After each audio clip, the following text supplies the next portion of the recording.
All right, today we're going to dive into the fascinating science behind the perfect mix. We're talking everything from simple solutions to some of the strongest materials on Earth, alloys. Hey, before we get started, just a quick heads up that this explainer is part of our Blueprint program. If you want to check out more deep dives like this one, you can find the whole curriculum over on our YouTube channel.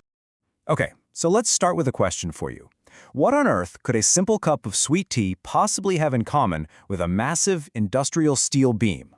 I mean, it sounds kind of crazy, right? But believe it or not, the answer is rooted in the exact same fundamental science, and it's pretty cool. So, to get to the bottom of this mystery, we first need to get a handle on the basics, and that starts with understanding a simple solution. So what is a solution, really? Well, you can think of it as a perfect blend. It's where two or more things are mixed together so completely that they're basically one thing, right down to the molecular or even atomic level. And every solution has two main players, right? You've got the solvent, that's the main ingredient that does all the dissolving, like the hot water in our tea example. And then you have the solute, which is the stuff that gets dissolved. In this case, the sugar. Okay, so now that we've got that down, let's take this simple idea and apply it to something way bigger and more industrial. Let's talk about alloys. And here it is. This is the big connection. We usually think of solutions as liquids, but an alloy, it's just a solid solution, most of the time made of metals. That's it. It's the same principle, just happening in a different state of matter. Seriously, the physics are exactly the same. So instead of dissolving sugar into water, engineers dissolve tiny carbon atoms into molten liquid iron. Then, as that super hot metal mix cools down and solidifies, those carbon atoms get trapped, locked right into the iron's crystal structure. But how do they actually pull that off? I mean, how do you get those atoms in there? The secret is something called the saturation spectrum. Okay, so picture our teacup again.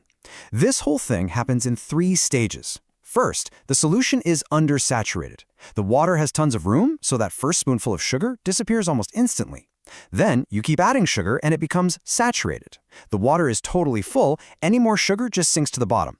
But then, there's this weird kind of magical third state, supersaturated. This is where we actually trick the solvent into holding way more solute than it should physically be able to. So before we pull back the curtain on how that final, really unstable stage actually works. Hey, if you're finding this interesting, could you do us a quick favor? Just take a second to like this explainer and subscribe to the channel. It really helps us keep making more of these for you. Awesome, thank you. Okay, let's get back to it. Time to unlock the unstable secret of supersaturation. So here's the deal with this supersaturated state. It is incredibly unstable. It's like it's balanced on a knife's edge. Just a tiny tap on the glass or even dropping in one single extra grain of sugar can set off this insane chain reaction. All that extra stuff that was dissolved, it instantly crashes out of the solution and forms solid crystals right before your eyes. And this is where it all clicks. This is where the teacup and the steel beam finally meet. We're talking about forging strength from science. Which leads to the big question, right? How on earth does a state that's so delicate and unstable make something as rugged as metal stronger?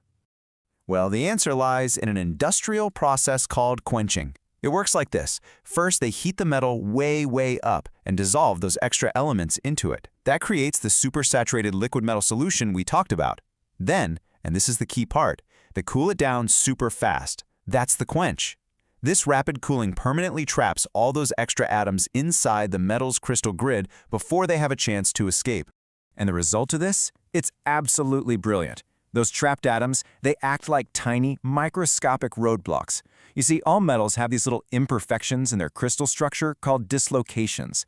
You can think of them as weak points or slip planes where the metal would normally bend or break. But with all those extra atoms stuck in the way, the dislocations can't move. And by stopping them, you make the metal incredibly, unbelievably strong. So there you have it. The secret science connecting your morning tea to a skyscraper steel frame is all about supersaturation. It really makes you wonder, doesn't it? What other everyday materials are out there hiding this kind of incredible science just beneath the surface?